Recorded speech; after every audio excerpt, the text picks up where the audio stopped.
Welcome back, everybody, to the truth about addiction. Today's guest is a dear friend of mine. I love this woman so much. Boy, has she been through it. She has a story to tell. We're going to dive right in.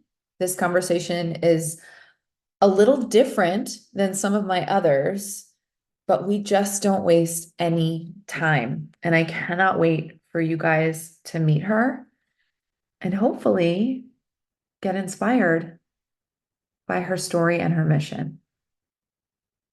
Rachele Royale is an independent artist known for her powerhouse vocals and top 40 pop lyrics. She is a top-liner, writer, actress, dancer, and producer. Her music has been featured on SiriusXM, 104.3, MyFM, MTV Soundtrack, VH1, CMT, NFL, NBA, Audience Network, and Universal. Her first album was produced by legend Mutt Lange. Her pop hit, Tap Dat, has been used all over the world for TV and film and choreography. Rachele's single, Last Time, produced by Brandon Sammons, became well-known after appearing alongside Travis Mills' Artist Spotlight on MTV. Last Time was also endorsed and submitted for a Grammy nomination. Rachele's latest project, House of Royale, is a pop culture mental health podcast aimed to shed light on the truth of the entertainment industry. After losing her mother to suicide, surviving sexual assault, dealing with shady Hollywood characters, Rachele decided it was time to get these stories on camera and out to the public, interviewing singers, comedians, actors, writers, fashion designers, HMUs, all walks of the industry to shed light on personal experiences.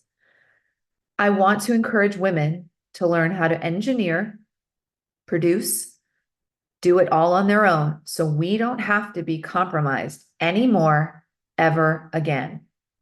You can watch full hour-long episodes on youtube.com/Rachele Royale Music and Spotify, House of Royale.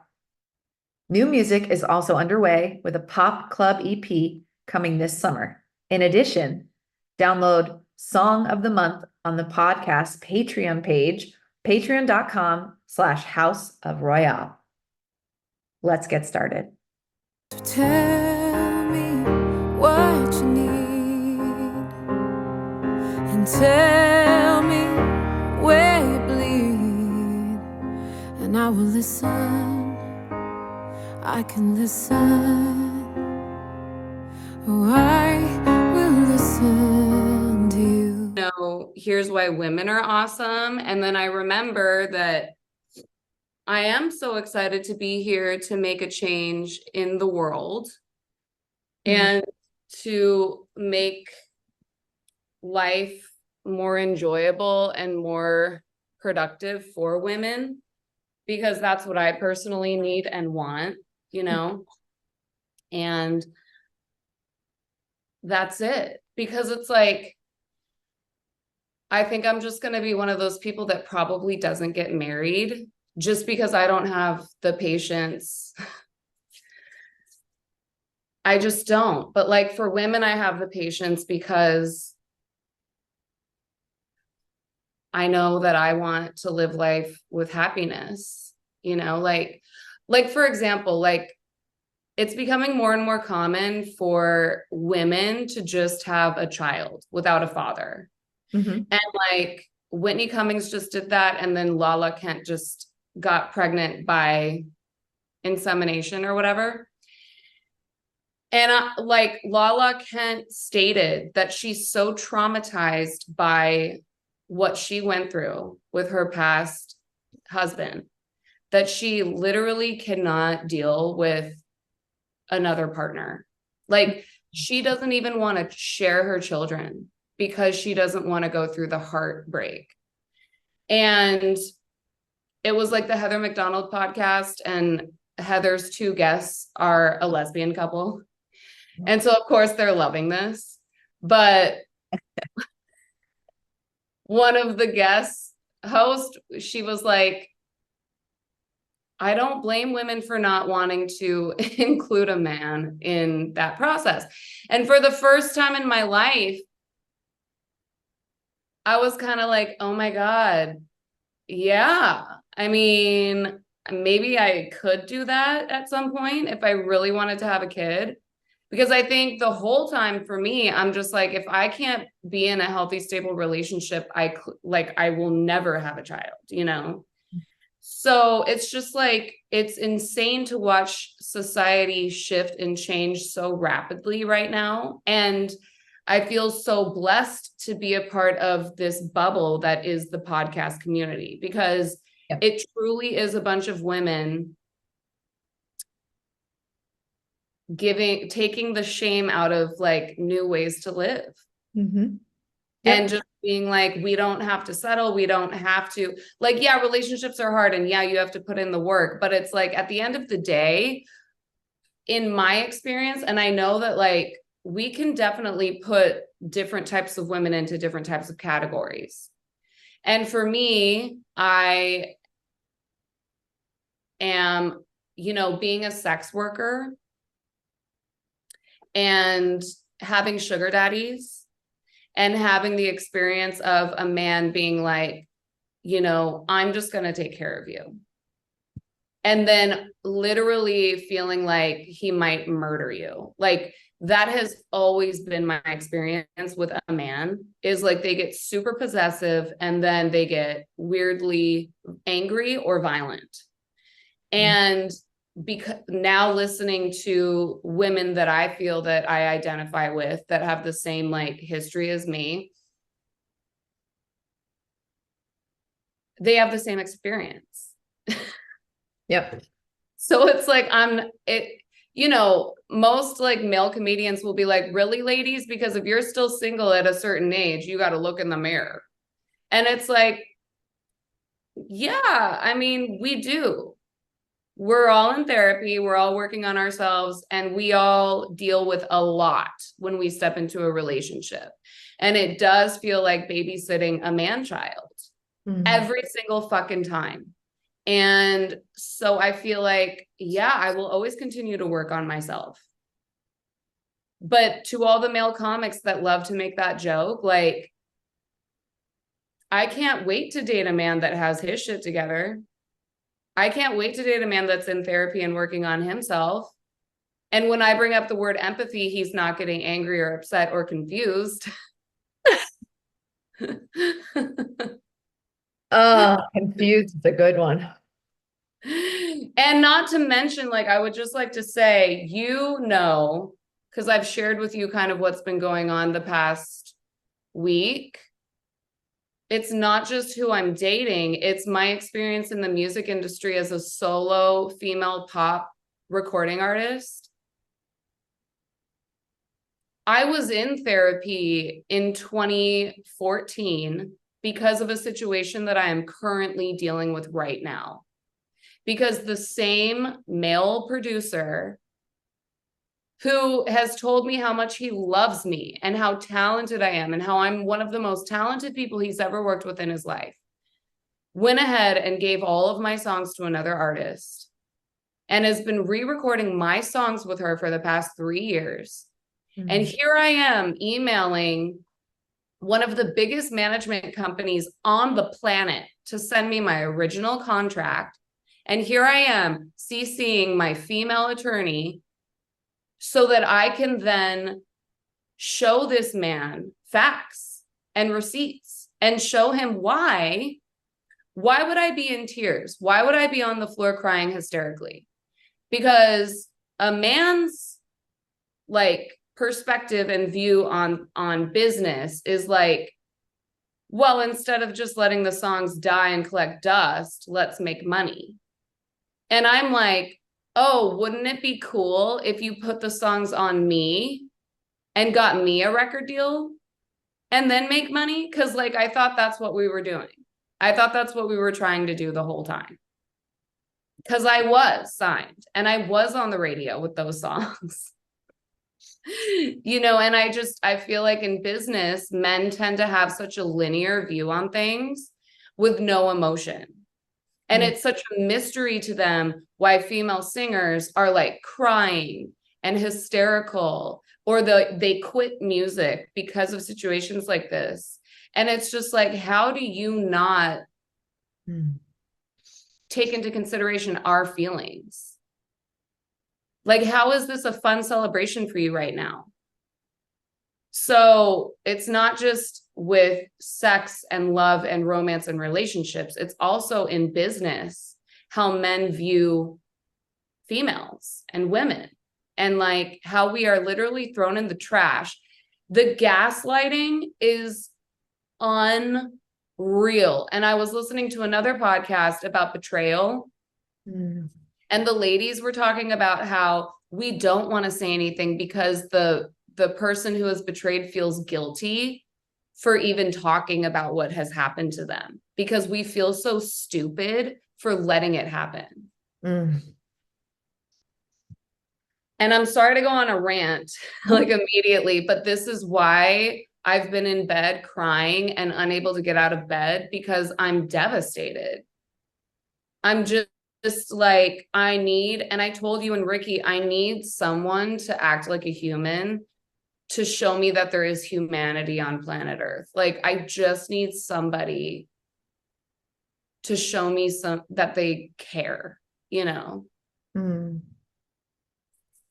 that being said, you know, I did get a phone call. I've been through 2 phone calls now with this manager that was a part of this deal. And he's like, we need to literally talk about all of this, and I feel awful and the artist feels awful, and we need to like go over the facts, and we need to talk about this, because he's like, I can't move forward unless this is like clean, because right now it doesn't feel clean to me. And he's like, this isn't fair to you, and he's like, my mind is blown. So then when is the talk? What's the next step? Well, I said to him that I want to email my questions. Yeah. And instead of the response being, you're a superstar, we love you.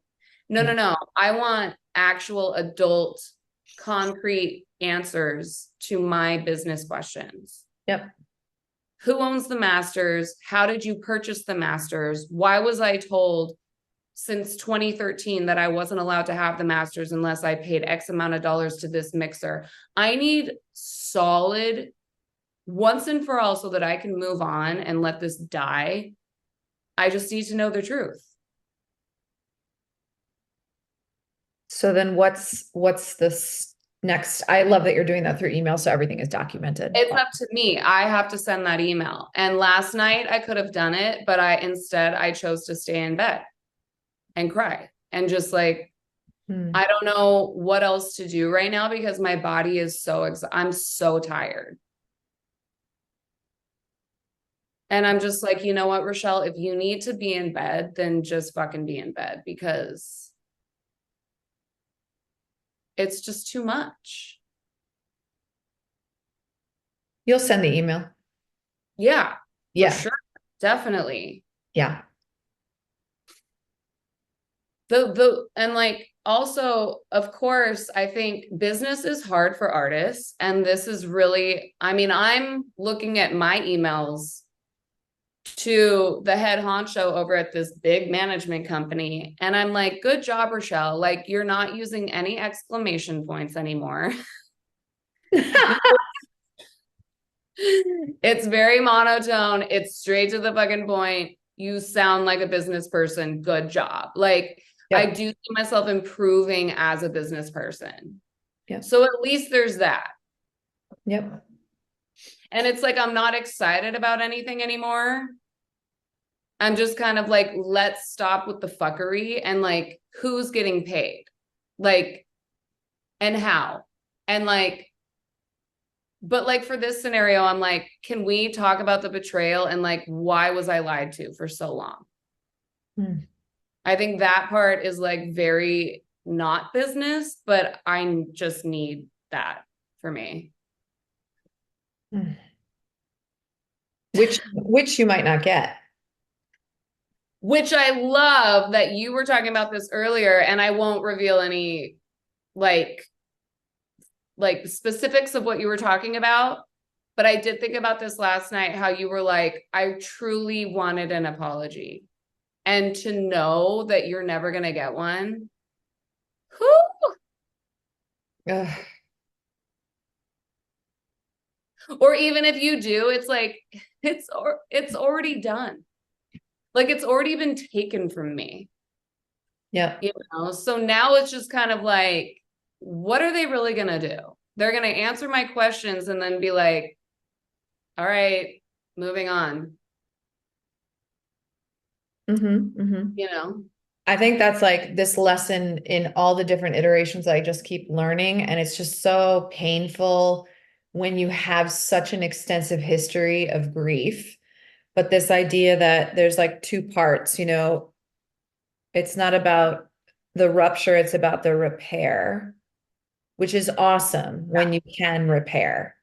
But that which cannot be repaired must be mourned.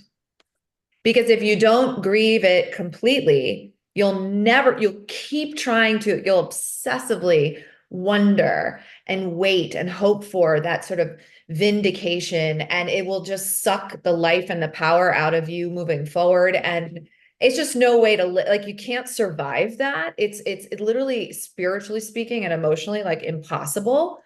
And so some of the grossest but most important work is in grieving, like what should be ours.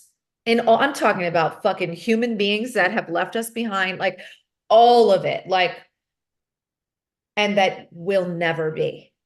Like that is where it all is. And like, who wants to go there again? Right? Who wants to go to that place and tap into that place again? Mm-hmm. It's just excruciating. Yeah.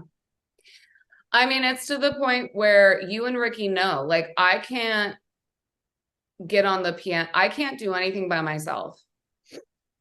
I was even going to do a mini-sode podcast episode yesterday by myself, and I can't do anything by myself because I am so sad. And I can't sing. I don't want to record music. Like, I can't even do anything. Like, the only reason why I'm doing these next two shows is because you guys or Ricky asked me to. And then like Barson asked me to. And I'm like, I'm going to force myself to do it. Otherwise, I'm literally going to throw this talent away. And I'm like desperately trying to find a way through to the other side where I can just sing. When is that going to happen? Because I, of course, relate singing and being in the studio to a bunch of villains that have destroyed my fucking life. So like, why would I want to do that ever again? And it's like, well, that is when therapy comes in. And like, I definitely want to jump into actual exercises. Like, I forget what it's called, EDRM or whatever. EMDR, yeah. EMDR. Same. ABCD. EMDR. 5, 6, 7, 8. Right. Like, I need an actual psychiatrist to give me exercises to erase those memories and use tools and tactics. Yep. It's literally like a soldier coming back from war, and like, you can't even go to the grocery store. Yep. That's exactly what it is. Yeah. And I think too, like, I was talking to a girlfriend last night, and yesterday was my mom's birthday. We didn't say a word to each other. I just had such a brutal day emotionally. And I spoke to my friend at the end of the day, and she said, you know, if you're ready to hear this, I just want to point something out to you. You've said this more than once. You've said, if my mom died today and things were like this, would I be able to live with myself? Like, would I be okay? And you keep gauging how you're showing up based on this thing, which makes complete sense based on your history. But she's alive. So if I wonder if instead, if you could arrest that thought and just say, today, just for today, while she is alive and ill, am I comfortable with what I've done? And instead of catastrophe, like going, and I think like, and it's so helpful, even though, because it just gives me some consciousness around the trauma response. That is my immediate trauma response is, if she dies, when I get that call, what's going to happen to me? Am I going to be like, want to kill myself like I did with my father because I had so much regret about the way I showed up? Am I going to wonder if I should have said or done something? But I'm just preparing for this horrific phone call because it's happened twice now. And so when you say, when will I ever be able to sing again? When?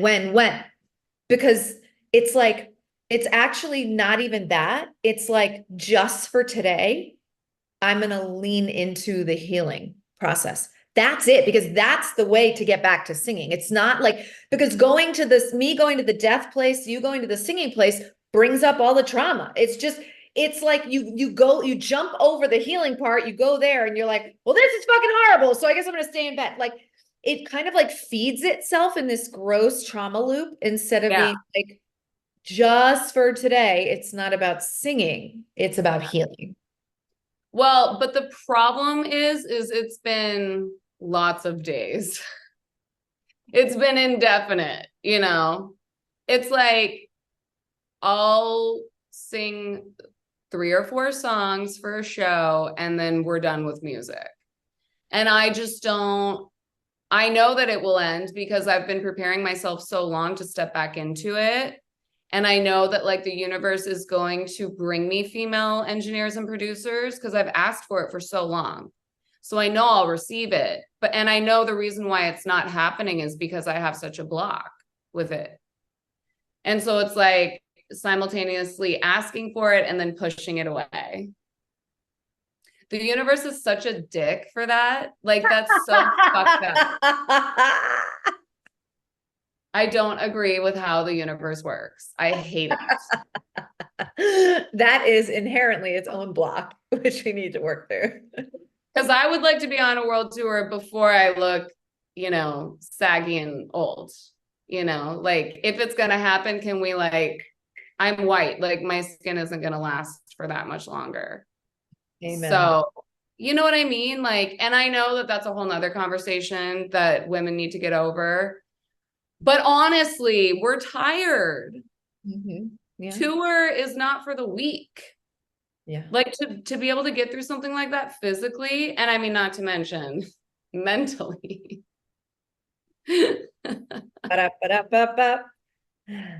Yeah. But like, to be on a stage where everyone knows the lyrics, yes, please sign me the fuck up. Like, I've always wanted that. Yeah. Which brings me back to, why are we putting my album on another singer? But I digress. I'm sorry. I digress. I wanted to ask you something else because the other night at work, yes, this girl who has voted me the meanest, beep, even though like I know that we adore each other, but there is some weird underlying weirdness.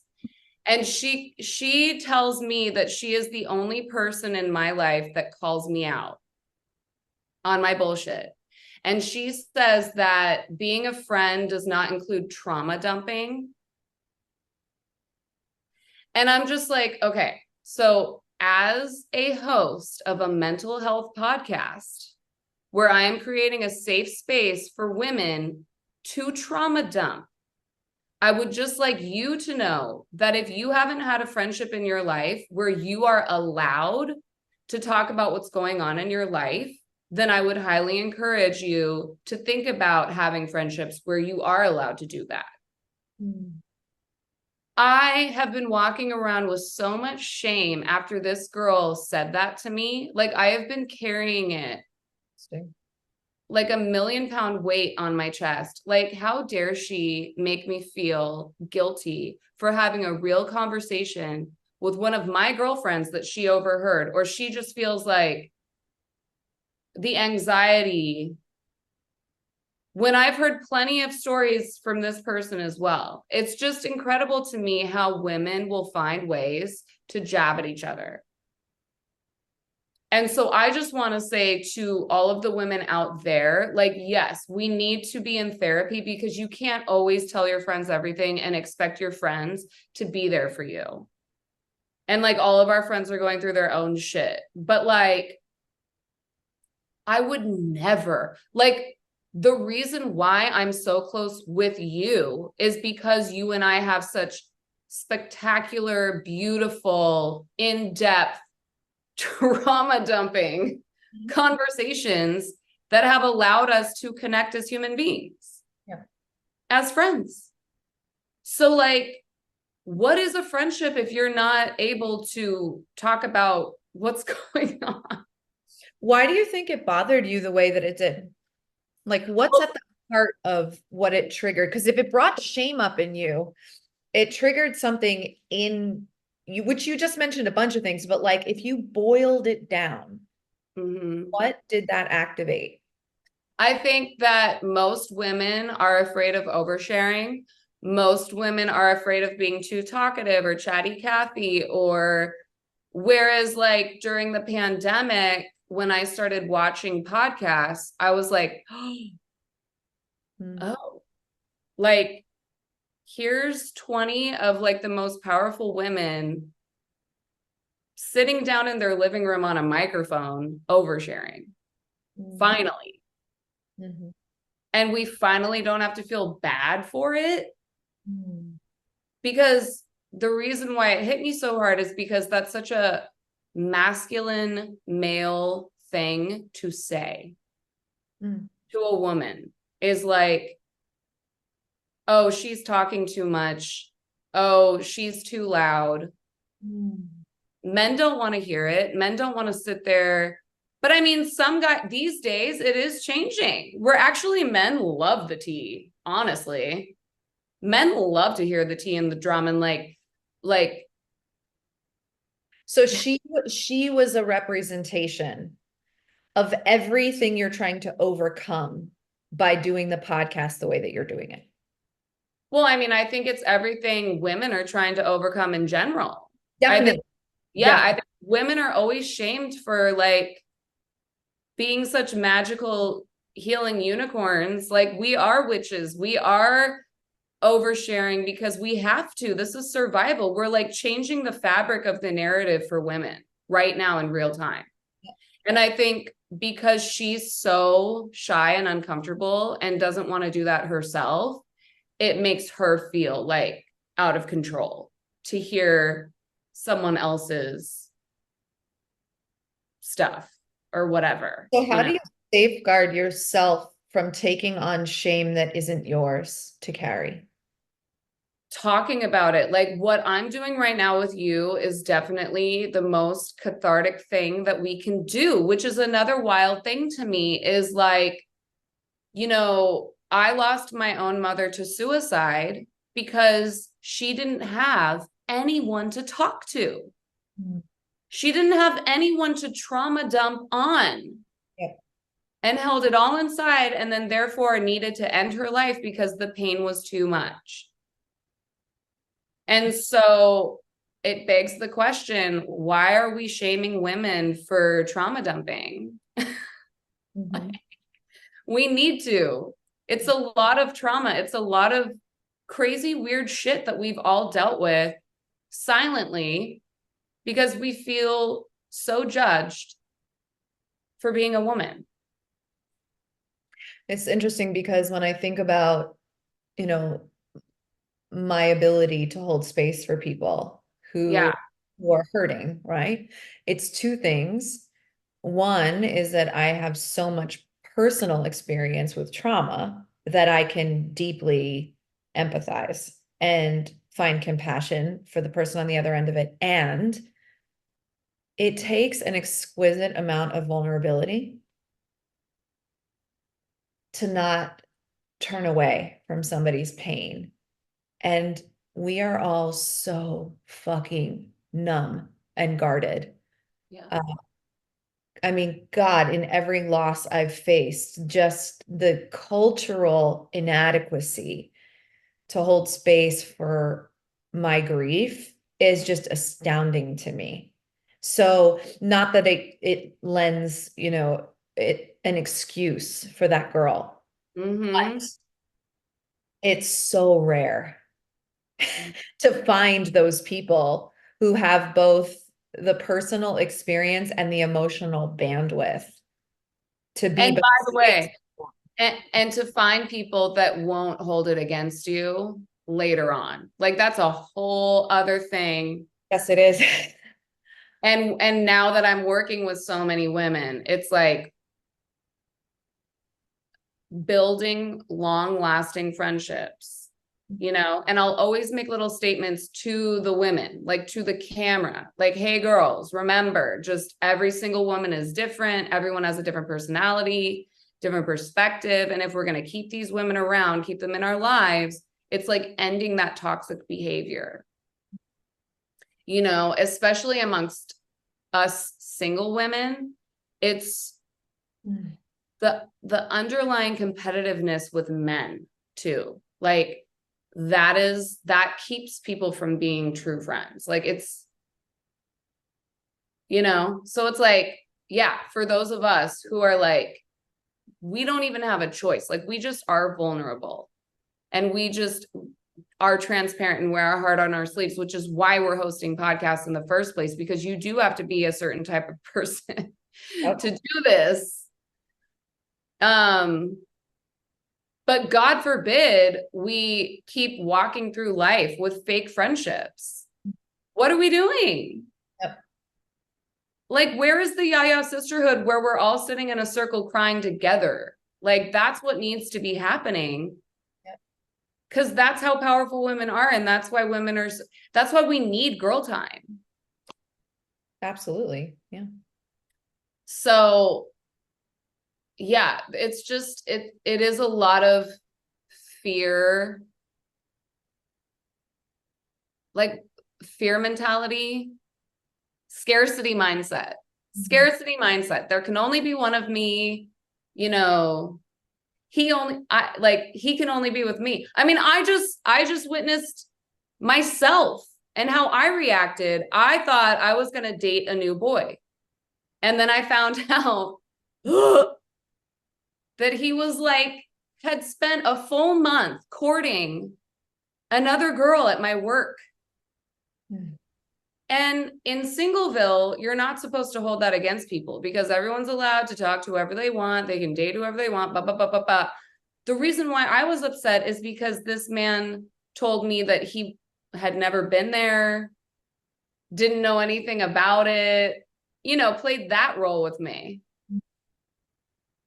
And here I am like dealing with like the most extreme type of betrayal ever in music in my career. And then here's this new person and getting out of like a weird toxic relationship December, January, and me like trying to like date again.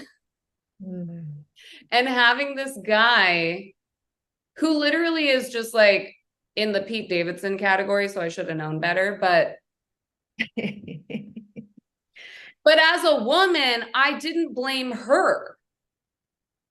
You know what I mean? Like I'm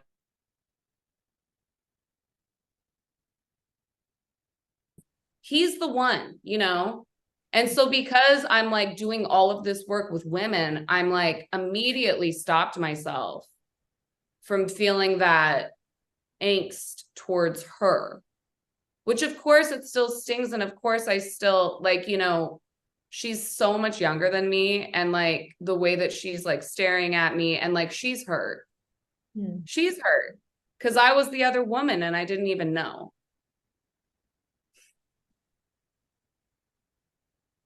It's so painful. There's just so much pain with women, because I think we just truly want to be loved.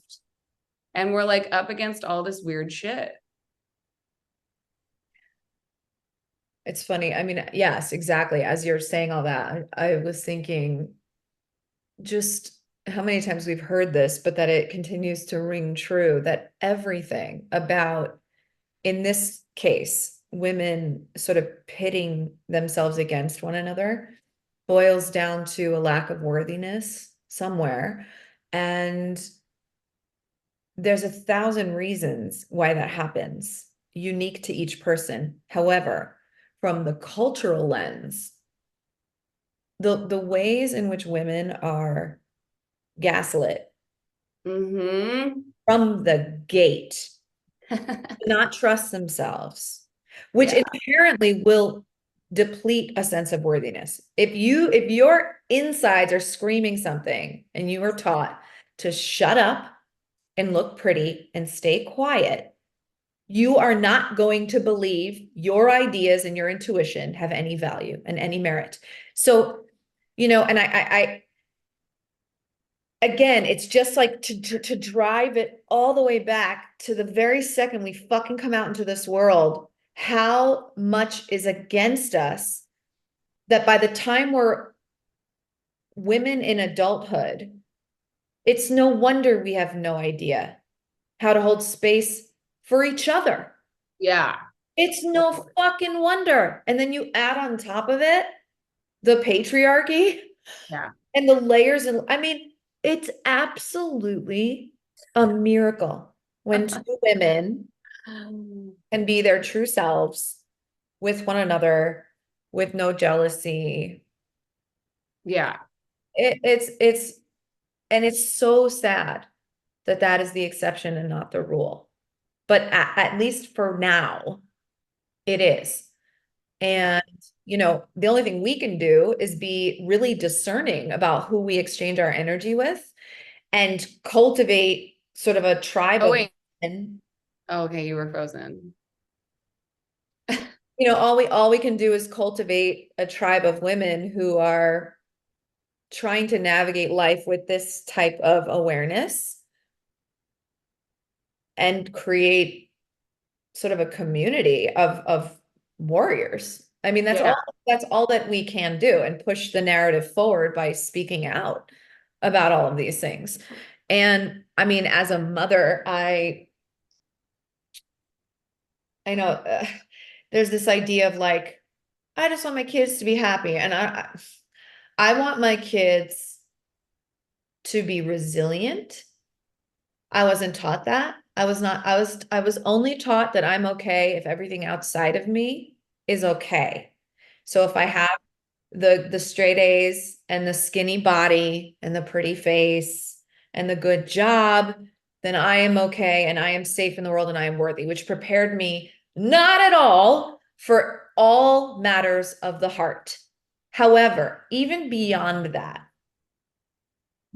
what would it take to raise a resilient child? And for me, if I think back to I used to say all the time, like my actual addiction is to control.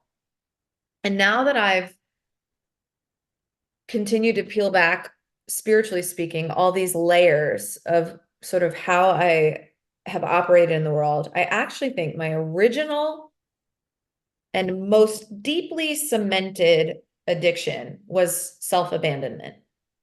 Mm. So if that is true, then I learned right away, because literally one of my earliest core memories is confronting my mother and saying, "Why do you take those pills at night?" Because I was scared with who Mm. she became. Mm. And she shut that shit down. Not only did she shut it down, she turned it, which of course, again, very subconsciously for her, she loves me, even in her fucking mental illness right now and how abusive she is. But this was the best she could do at the time. Sam, do you like the things that you have? Yeah. Yes. Yeah. Okay. In order for me to give you the things that you have, mommy needs to work. And in order for me to work, I need to sleep. Ugh. These pills help me sleep. Conversation over. Now, The core of my fucking heartbreak and poor decision making and self-sabotaging of my whole life was that I had no connection to my internal knowing. My intuition was shut down completely. And then I doused drugs and alcohol on top of it. And I did not hear the whisper of her voice until I was 30 years old, separated from my husband in complete emotional despair. So what I want to do is not just have a platform and shout from the rooftops that we need to get back in touch with our intuition and all the ways in which I've learned how to do that as an adult. But I also need my children to fucking trust themselves above everything else. And in the smallest ways I can do that with my young kids, when they're asking me, what do I think? What do I feel? Which one do I like better? I'll share my opinion, but I'll go, what do you think? How does that feel in your body? How did it feel when your friend said that to you? As often as I humanly can, I am going to turn my children towards themselves. Yep.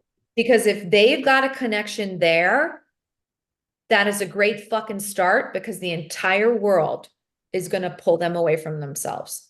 So if at the very epicenter of their lives, they had parents who taught them how to turn inward before the world asked everything of them and wanted to take it all away, then I've done my fucking job as a parent.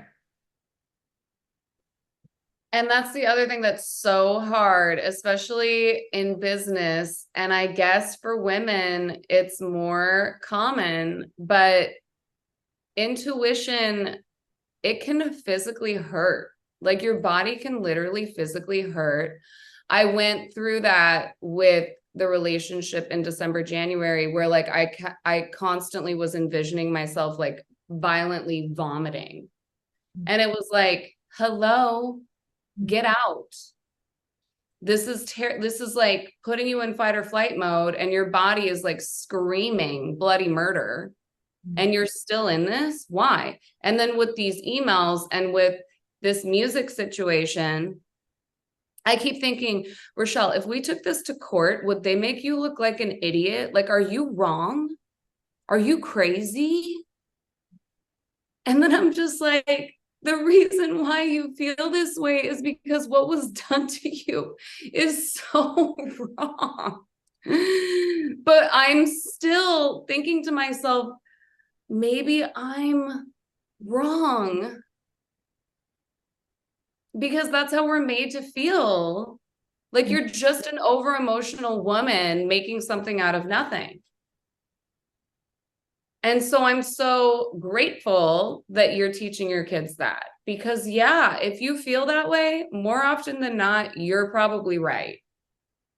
Which sucks, because our intuition is screaming at us about everything all the time. And it's like, again, and cleaning house is like so hard to do, because you kind of just want to like keep everyone around, and you don't want to have to like cut people off or like walk away, because then you're like, if I keep doing that, am I the problem? There's a spiritual teacher on Instagram that I follow, Phil Good Life. And he's like, but no, everyone's got to go.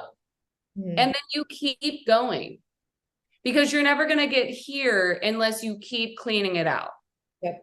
And he's like, it's not about you being crazy or wrong or whatever you think you're doing wrong, or this is a you problem, or you've lost your mind. It's like, no, if you're going to ascend spiritually, everything has to be at peace and feel calm and right. And if that means you have to keep leaving people and kicking people out and cutting people off. And he's like, even your parents, like he always brings up the parents, because he has so many clients that are like, but my parents want me to do this. And it's like, no.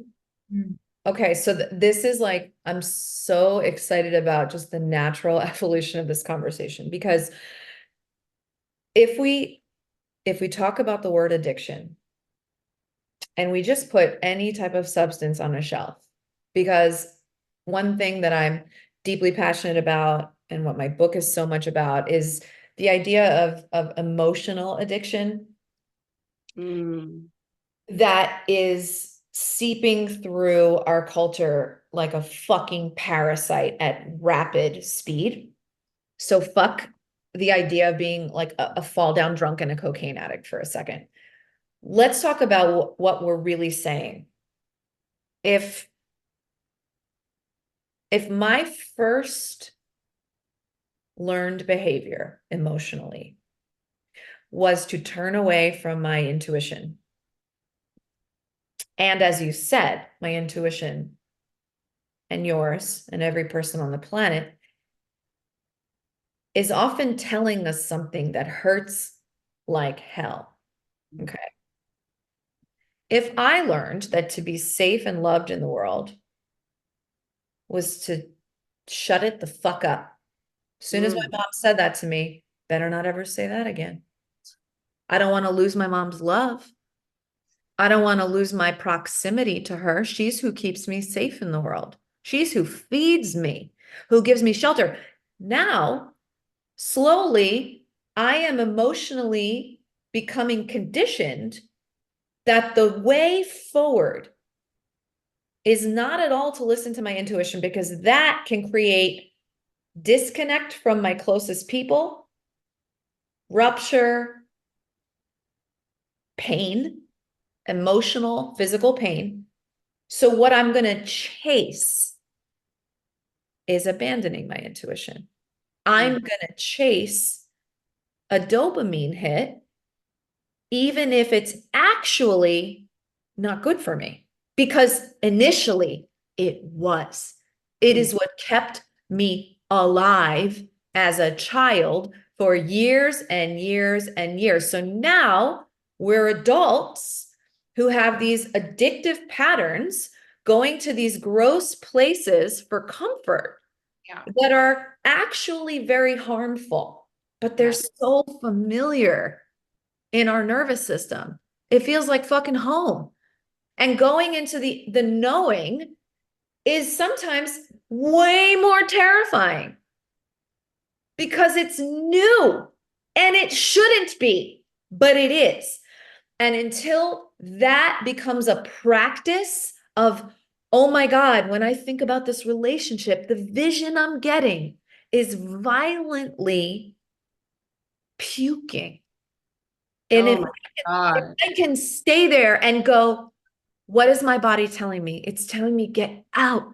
Yeah. And that's going to be so scary to do at first. And my nervous system's going to feel turned upside down because this gross dysfunction is actually kind of comforting. But then eventually, if I actually listen to it and forge ahead, the other side of that is like a reset button for my nervous system. The other side of that is relief. Yeah. Relief, and an actual rewiring. And now you have a template. Oh my God, that time that I knew this thing was bad for me, even though it was kind of comfortable at the same time, I knew I had to leave, and it was so scary and so painful physically and emotionally, but I did, and I survived, and I'm better off for it. It's like having what I call a sober reference point, an emotionally grounded reference point, a parasympathetic nervous system reference point. Oh my God. And so how the fuck, like a muscle at the gym, how do I strengthen that circuitry, which should have been so strong because I should have been taught how to do this from the gate, but I wasn't.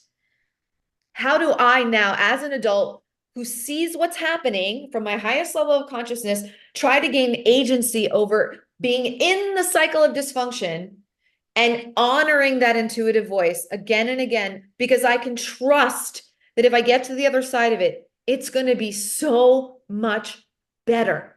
And which brings me back to, the more I told my friends, the more it made me realize I had to get out.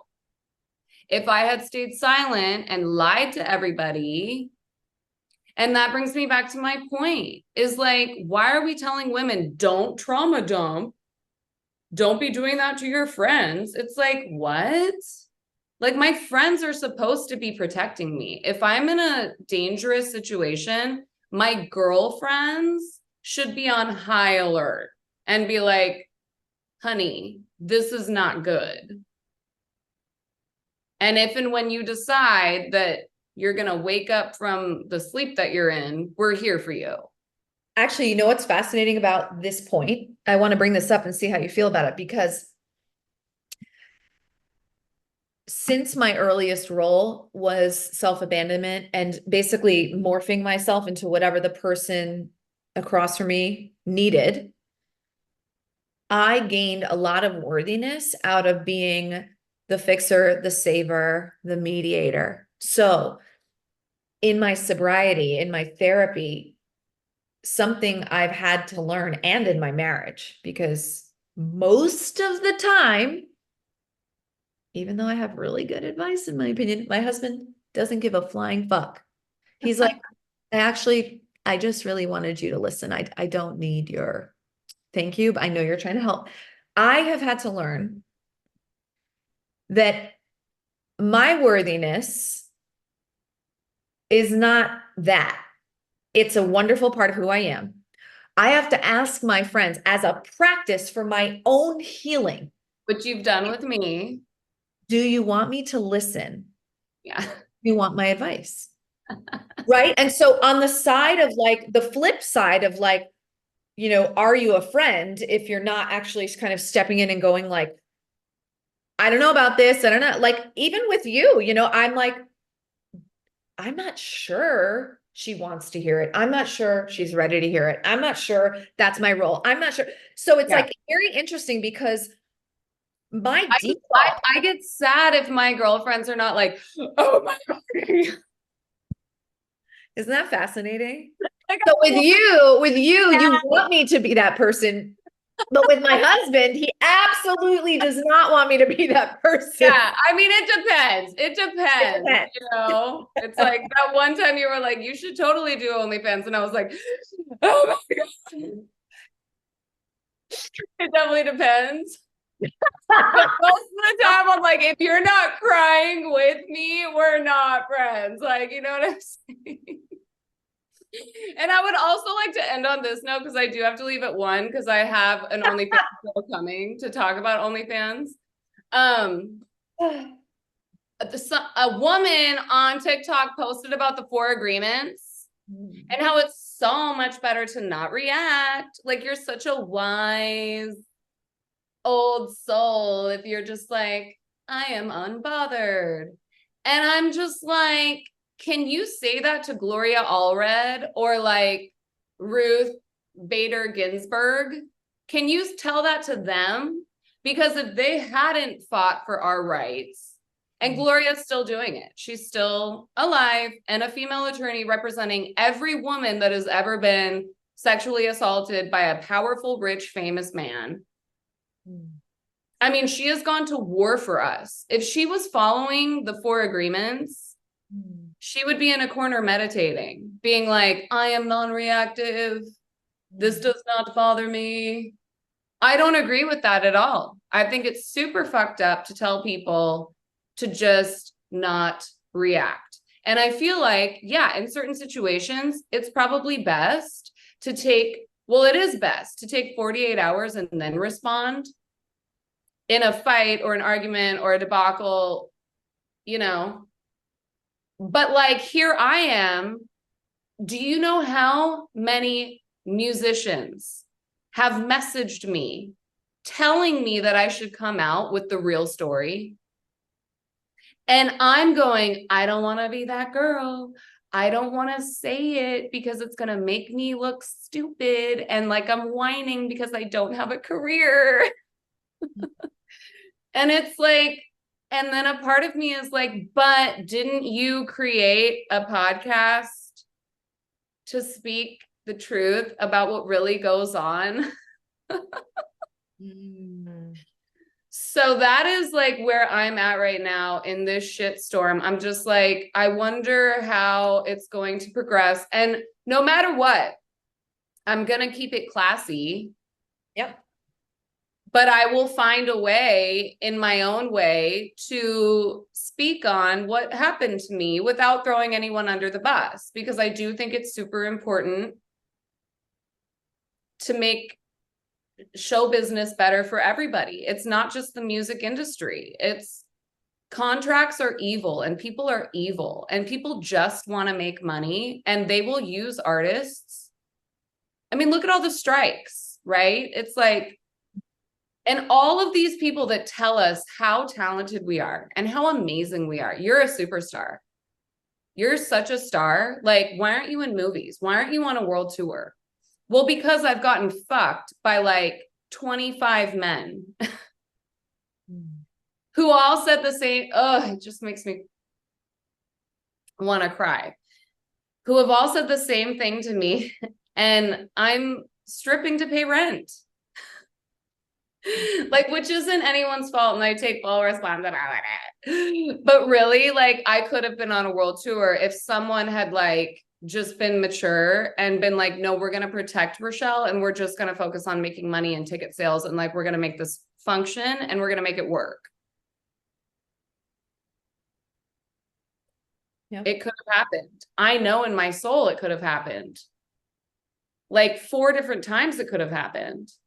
And like every single story, it is just mind-blowing to me. So that being said, I am so grateful for the whistleblowers, and I'm so grateful for the documentaries that we do have and the female attorneys that we do have that are like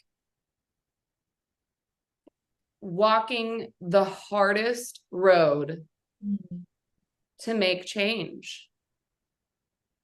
Yeah. Yeah. And it's not enough, I think when we're talking about the physiologic response of an emotional reaction when we're super activated, no real change can come from that place. It's not productive. And we know how that goes when we have a fight and we're all flared up, right? Like, just take that example with any person you ever dated, any friendship. That said, if you want to go live a fucking Buddhist life and just be completely non-reactive and shut down like part of your humanity, you can do that. You can do that. You were frozen. Yes. You can Buddhist life and be non-reactive. You can do that. Yeah. You can do that. But if you're trying to be a change maker and a thought leader, yeah, then you must diffuse from the reactive state, gather every ounce of emotional and intellectual ammunition that you have, and go, how the fuck do I use this to push the needle forward on this issue? Because I'm not going to sit around and let it look like this. And that's really, where you're sort of straying from the 4 agreement part. And that's what you and I are trying to do. Yeah. 1,000 different levels. And, Yep. and it's one of the bravest, most beautiful things. I'm so grateful for you, Samantha. And I just am so blessed to have you in my life.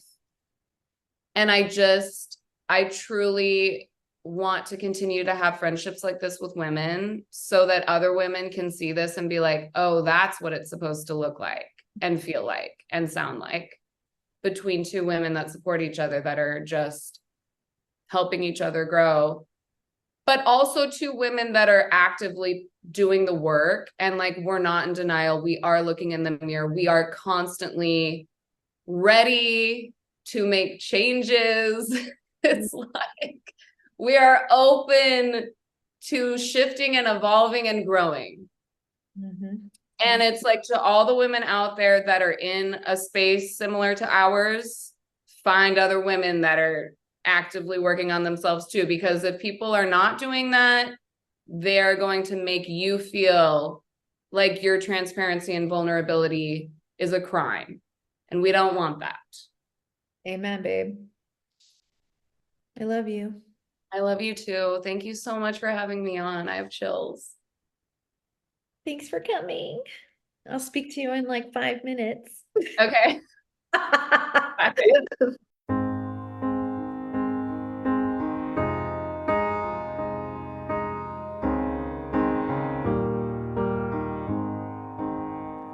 I wanna help you, but I don't know how.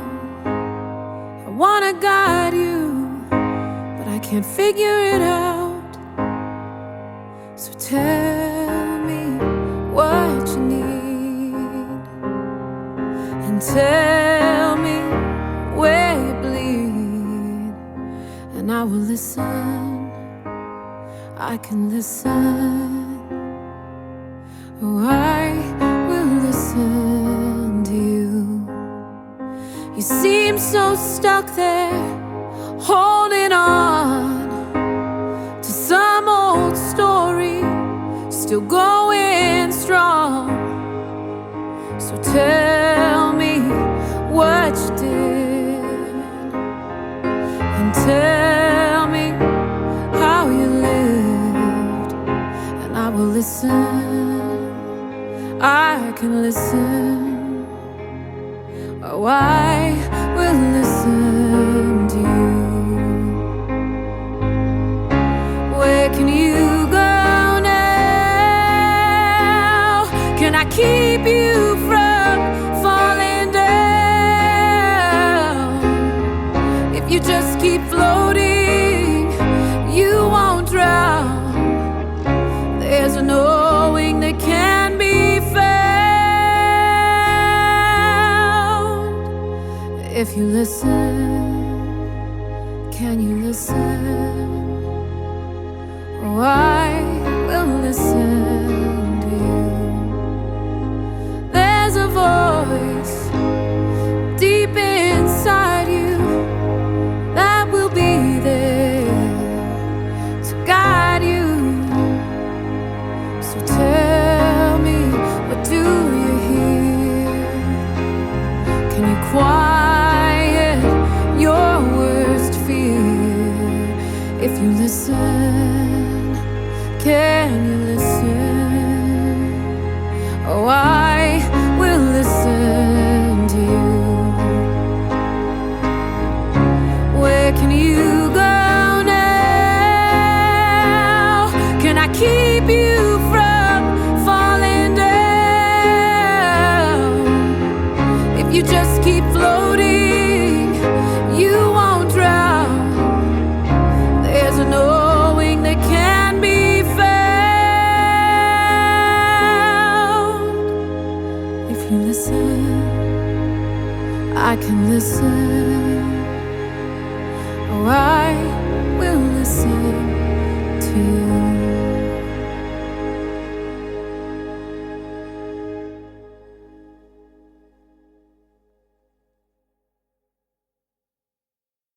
Bye.